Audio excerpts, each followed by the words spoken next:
The United States is the most powerful and influential country in the world. Credit for the United States' history and current status as a global leader is often given to the great leaders of the past and a culture that values personal freedoms and innovation. But the United States' history of success and prosperity, to a large degree, can be explained by its geography. The United States is over 3.5 million square miles, making it the fourth largest country in the world. This is a huge deterrent to adversaries that may consider an invasion. This played out in the American Revolution and the War of 1812, when the British struggled to maintain communication and their supply lines over such a large area.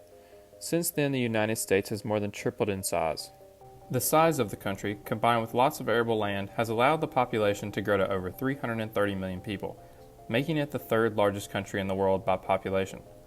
This large population has allowed the United States to create and maintain the third largest military force in the world. And the wide distribution of these citizens would make it nearly impossible for an enemy to invade and occupy all corners of the United States. Another invasion deterrent is the vast oceans to both the east and the west of the contiguous United States. The last time the contiguous United States was invaded by someone other than a neighbor was the British invasion in the War of 1812. The 3,000-mile journey by ship to the United States was a large contributor to the United States' victory over Britain in both the War for Independence and the War of 1812. The journey to ship supplies and troops was extremely slow, taking 6 weeks or more, and very expensive. However, to achieve the level of isolation it has today, the United States had to acquire land outside what was originally the 13 colonies.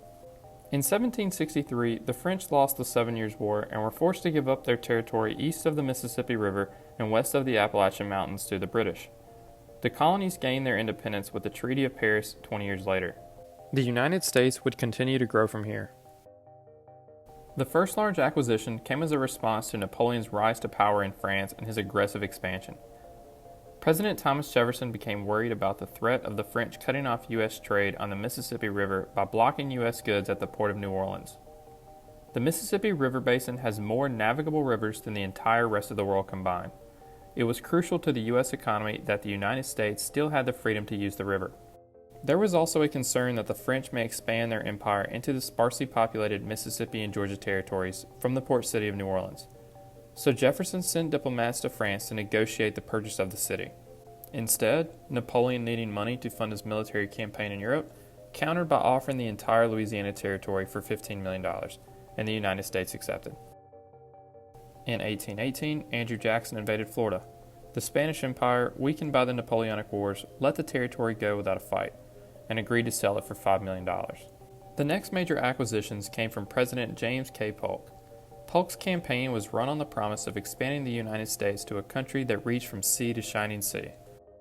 In 1845, he quickly annexed Texas within months of being in office. Polk's campaign slogan was 54 or fight, referring to the latitude line of 54 degrees 40 minutes in the disputed Oregon Territory with the United Kingdom. This was possibly a bluff to scare the British, and it worked. Instead of risking war, the British offered the United States everything below the 49th parallel. The United States was satisfied, and they agreed. Polk then offered $25 million for all of this territory, but Mexico rejected the offer. Determined to acquire the territory, Polk comes up with another plan. He sends troops into disputed territory with Mexico, knowing Mexico will attack. Outnumbering American troops 1,600 to 80, it's an easy victory for Mexico. Polk goes to Congress and says that Mexico has invaded our territory and shed American blood upon American soil. Congress declared war on Mexico, and the United States easily won the war. Mexico gave up the disputed territory on the Texas border, and Polk makes another offer for the same territory he had before, but for $15 million. With Mexico defeated and their capital city held hostage, they reluctantly agree. Polk's plan worked. A few months later, the U.S. would then purchase another portion of Mexico for $10 million. The United States continued to acquire far-off territories that would further secure the isolation of the mainland. The United States purchased Alaska from Russia in 1867 for $7.2 million. In 1893, Hawaii's government was overthrown by Hawaiian citizens with American ancestry. Hawaii was annexed by the U.S. 5 years later. The United States went on to gain many more island territories through purchases and war. While not having to worry about invaders due to geographic barriers on the outside, the United States has simultaneously enjoyed near-perfect geography on the inside. For starters, the contiguous United States has a temperate climate. It does have its extreme climates in some areas, but generally the United States has benefited from moderate rainfall and temperatures. This temperate climate, combined with rich soil, has provided the United States with an abundance of arable land that has allowed the United States to be self-sufficient when it comes to food. The United States has so much arable land that the government used to give it away for free if you would farm it in what was called the Homestead Acts. On top of that, the eastern side of the United States has lots of wooded areas that could be harvested to build homes or provide heat in the winter.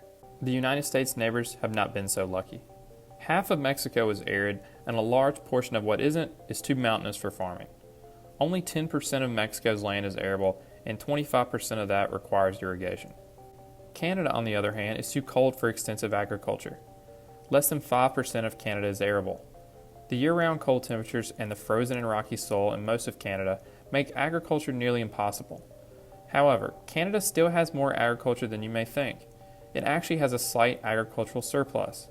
But without a large carrying capacity, it has historically been unable to rival the population of the United States.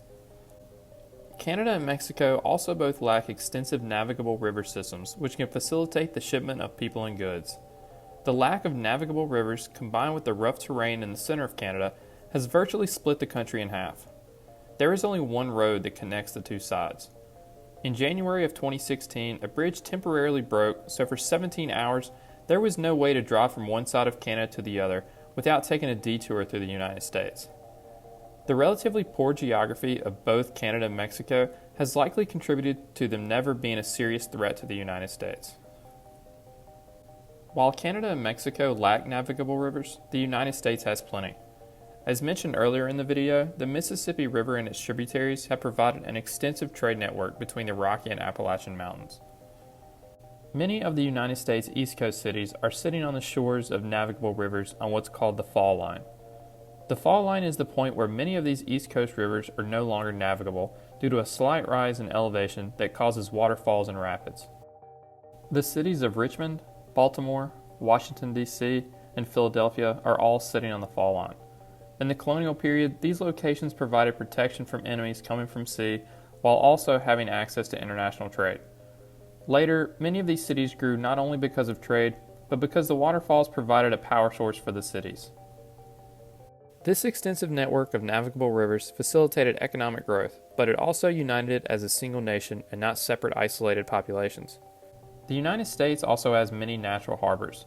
Without harbors, ships cannot safely dock, making trade by sea impossible. This again has helped the United States grow economically by giving access to trade with other nations and up and down the coastlines. When it comes to energy, the United States has an abundance of natural resources that it taps into, but being the world's largest consumer of energy has caused it to fall short of its needs. The United States has been a net importer of energy since around the 1950s. This is mostly due to the amount of cars driven in the United States. Not being self-sustaining when it comes to the need for petroleum products has entangled the U.S. in wars overseas, caused them to form alliances with countries with contradicting ideology, and made them vulnerable to major oil price changes that are mostly due to instability in oil-rich regions. However, with the discovery of new oil deposits, fracking, and the wider use of electric vehicles, the United States is slowly becoming energy independent once again. This could result in the U.S. easing away from involvement in the Middle East. Most U.S. oil is produced in Texas, the Gulf of Mexico, and Alaska, all areas not originally part of the United States. Another reason U.S. history may have looked very different without its expansion. As stated before, the United States climate is mostly moderate, but it still has some very diverse landscapes. These diverse landscapes have allowed for better training of soldiers preparing for war. It has allowed trial and error for troops and equipment before deploying to similar environments overseas. The Mojave Desert simulates desert campaigns that took place in Iraq, Afghanistan, and North Africa. The dense forests and sparsely populated land in Louisiana helped prepare for the European theater in World War II. Alaska and Maine helped train for cold and mountainous environments, and Hawaii for the jungle. There are also few physical barriers within the contiguous United States. This has allowed for the formation of highways and railroads, facilitating trade, economic growth, and cultural unity of the country. On the East Coast, you have the flat coastal plains. Move west, and you have the Appalachian Mountains, which was a significant barrier at one time, but they are not extremely tall or rugged, so it has been relatively easy to build modern roads through them. West of the Appalachian Mountains, the terrain flattens with the interior lowlands and the Great Plains until you reach the Rocky Mountains. Even among the Rockies, there are gaps that has allowed modern roads to be built between and around them. Further west is the Basin and Range, a dry and rocky landscape, but still a relatively easy landscape for building infrastructure. Then you reach the last region in the contiguous U.S., the Coastal Range.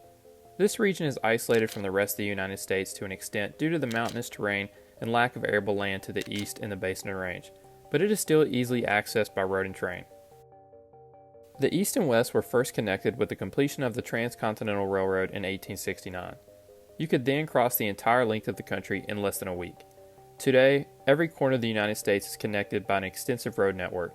If you didn't sleep, you could drive from corner to corner of the contiguous United States in less than 60 hours. However, having so much flat territory does not come without problems. Around 75% of all tornadoes in the world occur in the United States. The United States is also prone to other natural disasters. The west coast of contiguous United States, Alaska, and Hawaii sit on the Ring of Fire, making earthquakes common, and there are also several active volcanoes. The deadliest of which in modern times was the Mount St. Helens eruption in 1980, which killed 57 people. The most recent destructive eruption was Mount Kilauea in 2018, which caused over $800 million in damage.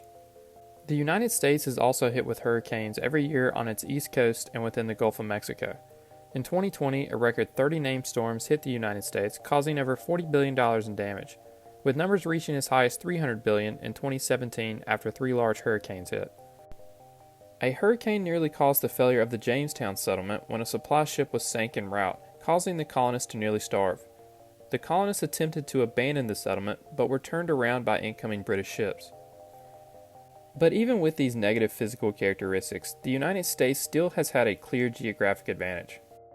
But will the United States geography continue to give it such an advantage?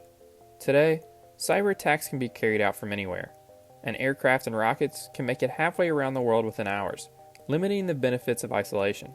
Will climate change have a negative impact on the U.S. while also benefiting its adversaries? Only time will tell. Thank you for watching, and if you enjoyed this video, don't forget to like and subscribe.